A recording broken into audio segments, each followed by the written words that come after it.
అదే RTV app వార్తల్ని క్షణాల్లో చదివే అవకాశం ఉంటుంది. ఒక న్యూస్ పేపర్, ఒక టెలివిజన్ ఛానల్ మీ చేతుల్లో ఎప్పుడూ ఉంటాయి. Welcome to RTV. నేను మీ గయాజ్ని. కార్మిక సవరణ చట్ట బిల్లును వెంటనే వాపస్ తీసుకోవాలంటూ రాష్ట్ర ప్రభుత్వం డిమాండ్ చేస్తూ ఈరోజు సిఐటి ఆధ్వర్యంలో నెల్లూరు నగరంలో పెద్ద ఎత్తున ఆందోళన కార్యక్రమం చేపట్టారు. ప్రస్తుతం మనతో మాట్లాడేందుకు సిఐటి నాయకులు కొంతమంది ఉన్నారు, వాళ్ళతో మాట్లాడదాం.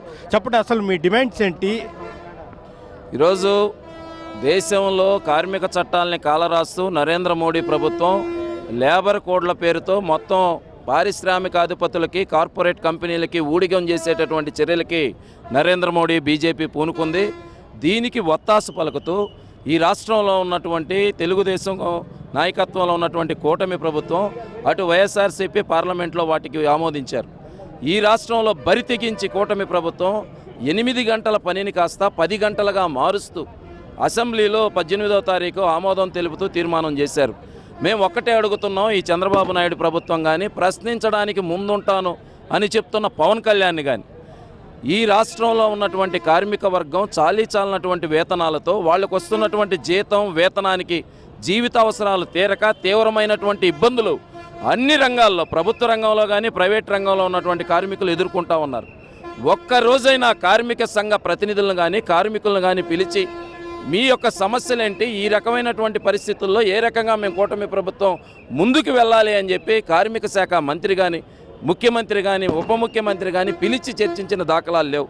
లేకపోగా ఈరోజు మెడికల్ కాలేజీలు, గనులు, మొత్తం యావత్తు ప్రభుత్వ రంగ సంస్థలు అన్నిటినీ ప్రైవేటీకరణ చేస్తూ ప్రైవేటు జపం చేస్తున్నటువంటి ఈ చంద్రబాబు నాయుడు మానవ వనరులను కూడా, మనుషుల్ని ఈరోజు శ్రమని కార్పొరేట్ కంపెనీలకి, పారిశ్రామిక అధిపతులకి బానిసలుగా మార్చేందుకు ఈ చట్ట సవరణ అనేటటువంటిది తీసుకొచ్చాడు.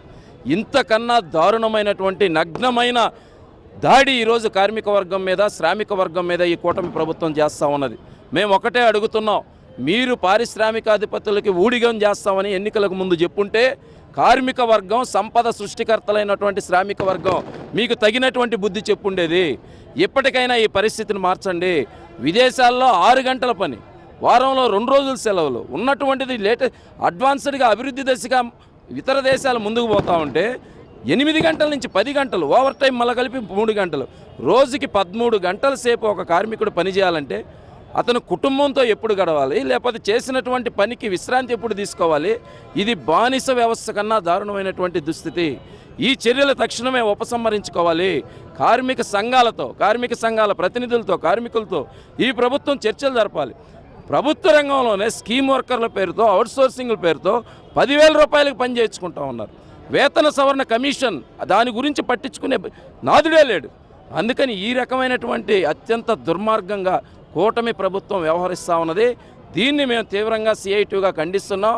దీన్ని ఉపసంహరించుకోకపోతే యావత్ కార్మిక సంఘాలు కార్మికులను కలుపుకొని భవిష్యత్తులో ఉధృతమైన పోరాటాన్ని కొనసాగిస్తాం. ఓకే, ఇప్పుడు మామూలు ప్రస్తుతం 8 గంటల పని ఇది ఉంది. 8 గంటలకు వేతనాలు ఎలా ఉండే, ఇప్పుడు 10 గంటలు పెంచారంటున్నారు. అదేవిధంగా 10 గంటలు ఏమైనా వేతనాలు పెంచారు?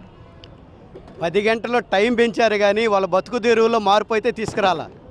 ఈరోజు గత 8 గంటలు ఉంటే 8 గంటల్లోనే చట్టం దాదాపు అమెరికాలోనే షికాగో నగరంలో కార్మికులు పోరాడి సాధించుకున్న చట్టం ఏంది? రోజుకి 24 గంటల్లో 8 గంటల పని, 8 గంటలు వాళ్ళ విశ్రాంతి. అంటే ఈరోజు పనిచేసి అలిసిపోయేసి మళ్ళీ రేపు పని చేయాలంటే 8 గంటల విశ్రాంతి తీసుకోవాలి. 8 గంటలు వాళ్ళ కుటుంబంతో జీవించాలి. ఇది కార్మిక చట్టంలో ఉండేటటువంటి ఆ రోజు పెట్టినటువంటి చట్టం.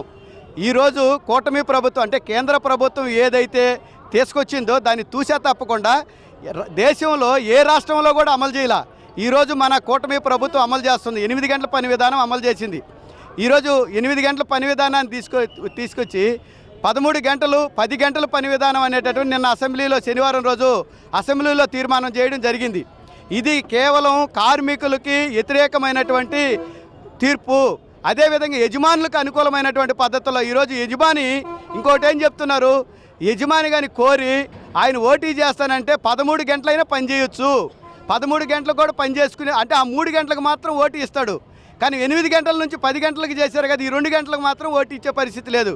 ఇది బానిస బతుకులైనటువంటి పరిస్థితికి ఈరోజు మరలా తీసుకురాబోతుంది. ఇది వ్యతిరేకిస్తున్నాం. దాంతోపాటు వైసీపీ ప్రభుత్వం వైసీపీలో ఉండేటటువంటి ఎమ్మెల్యేలు ఈ చట్టాలను వ్యతిరేకిస్తారని అంటే వాళ్ళు అసలు అసెంబ్లీకే పోయే పరిస్థితి లేదు. రేపు రాజ్యసభలో పెడుతున్నారు, రాజ్యసభలోకైనా పోయేసి ఇది కరెక్ట్ కాదనేటటువంటి పద్ధతిలో వైసీపీ ఎమ్మెల్యేలు పోయే పరిస్థితి కూడా లేదు. కూటమి ప్రభుత్వం ఏదైతే అమలు చేస్తుందో వాళ్ళు ఏకపక్షంగా తీర్మానం చేస్తున్నారు. వాళ్ళు ఇద్దరు కానీ ముగ్గురు కానీ గెలిచినటువంటి వాళ్ళు వ్యతిరేకించే పరిస్థితి లేదు. ఇది సరైనటువంటి చంద్రబాబు నాయుడు గారికి మేము ఒకటే చెప్తున్నాం యూనియన్లుగా, ఇది సరైనటువంటి చర్య కాదు, యజమానులకు అనుకూలమైనటువంటి పద్ధతిలో ఉండేటటువంటి చర్య. అట్లాగనే కార్మికులు నడ్డి విరిచేటటువంటి చర్య, బానిసలుగా మార్చేటటువంటి చర్య, రెస్ట్ లేనటువంటి పరిస్థితి. ఈరోజు కార్మికులు ఇంకా కుటుంబంతో జీవించే పరిస్థితి ఉండదు, లేదు బయట ప్రపంచం తెలుసుకునేటటువంటి పరిస్థితి ఉండదు. డ్యూటీ అనేటటువంటిదే ప్రధానమైనటువంటి పరిస్థితి తీసుకురాబోతుంది. అందుకని దీన్ని వ్యతిరేకిస్తున్నాం సిఐటిగా.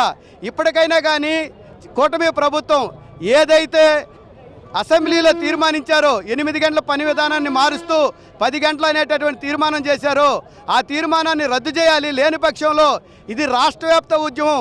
కార్మికులు కన్నెర చేస్తే ఈ ఉద్యమం పరిస్థితి, ఈ ప్రభుత్వం పరిస్థితి ఏంటనేటటువంటి ఒకసారి ఆలోచించుకోవాలని చెప్పేసి మేము ఈ సందర్భంగా తెలియజేస్తున్నాం.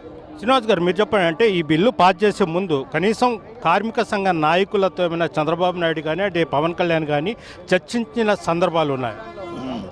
కార్మికులతో చర్చించకుండానే వ్యక్తిగతంగానే వాళ్ళ కూటమి ప్రభుత్వంగా ఒక నిర్ణయం తీసుకున్నారు. అది కార్మికుల్ని విచారించి తీసుకొని ఉంటే కరెక్ట్. అది చేయకపోవడం అనేది దుర్మార్గమైన చర్య అనేసి ఈరోజు మేము కోరుతున్నాము. మేము అడిగేది ఒకటే, ఈరోజు 8 గంటలు బ్రిటిష్ వాడు పరిపాలనలోకి ఈ ప్రభుత్వాలు తీసుకెళ్తున్నాయి.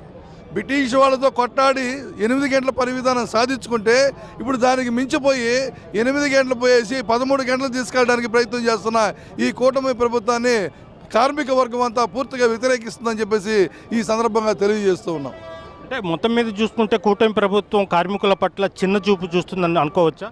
100%, 100% కార్మికుల దగ్గర నుంచి వాళ్ళు ఎట్టి శాఖని జమ చేసుకోవడానికి పెట్టుబడిదారులకి సపోర్ట్ చేస్తుందని చెప్పేసి కళ్ళకి కొట్టినట్టు తెలుస్తుంది. Okay, thank you. ఇది ప్రస్తుతం కార్మికుల పట్ల కూటమి ప్రభుత్వం చిన్న చూపు చూస్తుంది. అయితే కనీసం కార్మిక సంఘ నేతలతో చర్చించకుండా పని గంటలు 8 గంటల నుంచి 10 గంటలకు పెంచారంటూ కూడా చేస్తున్నారు. అయితే వెంటనే ప్రభుత్వము ఈ నిర్ణయాన్ని ఉపసంహరించుకోవాలి, లేదంటే ఉద్యమాన్ని మరింత ఉధృతపరుస్తామంటూ కూడా ఈ కార్మిక సంఘ నాయకులు అయితే చెప్తున్నారు. వీడియో ప్రదీప్తో గాయత్రి టీవీ నెల్లూరు నుంచి. మరిన్ని వీడియోస్ కోసం ఛానల్ ని సబ్స్క్రైబ్ చేయండి, లేటెస్ట్ అప్డేట్స్ కోసం వాట్సాప్ ఛానల్ ని ఫాలో చేయండి అండ్ లింక్ డిస్క్రిప్షన్ లో ఉంది.